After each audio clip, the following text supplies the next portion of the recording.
video, I'm going to be talking about Fred and George Weasley. You know when you haven't washed your hair and you want to look like you've washed your hair, so you just throw on a hat?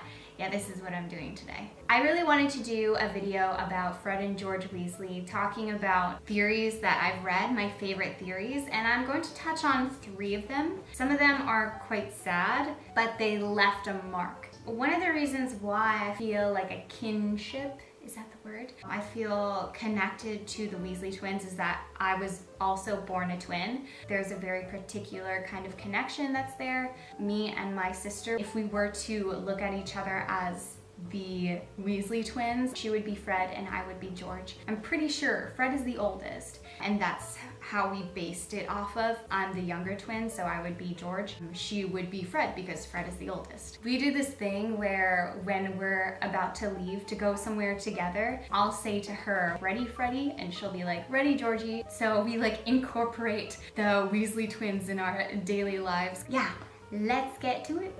I read about a fan theory explaining why Fred and George were together in Molly Weasley's boggart. For those of you who don't remember, Molly Weasley, her boggart, her greatest fear is losing her family members.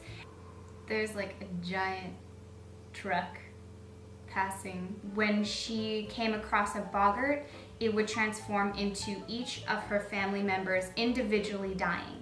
Except for her twin boys. Fred and George were always together, even in Molly's boggart, dying together.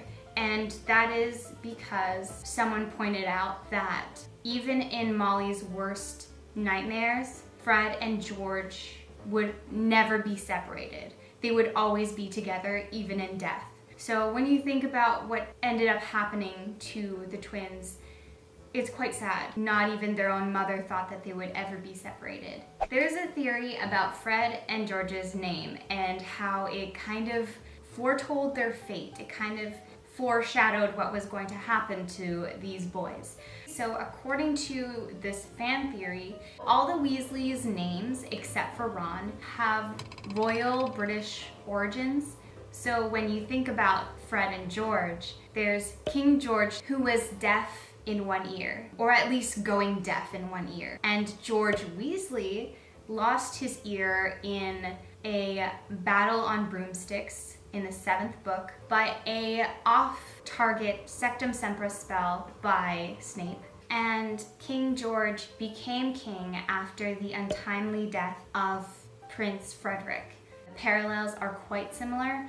Not 100% because the Weasley twins are much more liked than I believe King George III and Prince Frederick were.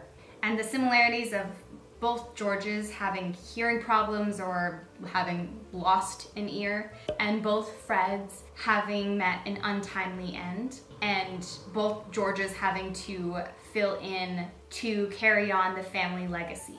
So I think that fan theory is probably the most fascinating of all the Fred and George theories that I've read, which is why I put it in this video. I think it's so fascinating and I think it totally fits.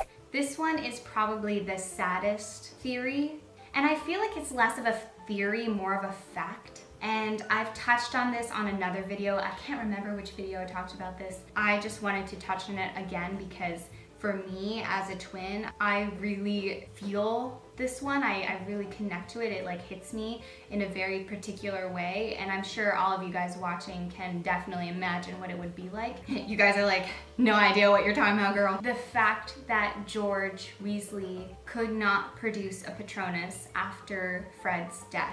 I really have a hard time picturing George being able to produce a Patronus after having felt such a profound feeling of loss. To be able to produce a Patronus, you have to think up the most happiest memory that you have, the greatest memory that you have. That's how you produce a Patronus. And because I feel like every one of George's happiest memories involved Fred, now those happy memories aren't so happy anymore because of the fact that every time he thinks about these once happy memories, now it just brings him back to the fact that his brother is no longer alive. These happy memories become painful for him. It's very possible that he has happy memories after his brother dies. Maybe when he has children, when he gets married, it's possible. But I feel, wait for the train, there would just be this empty hole that would forever be lost, and there's absolutely nothing that can fill that hole. George was able to produce a Patronus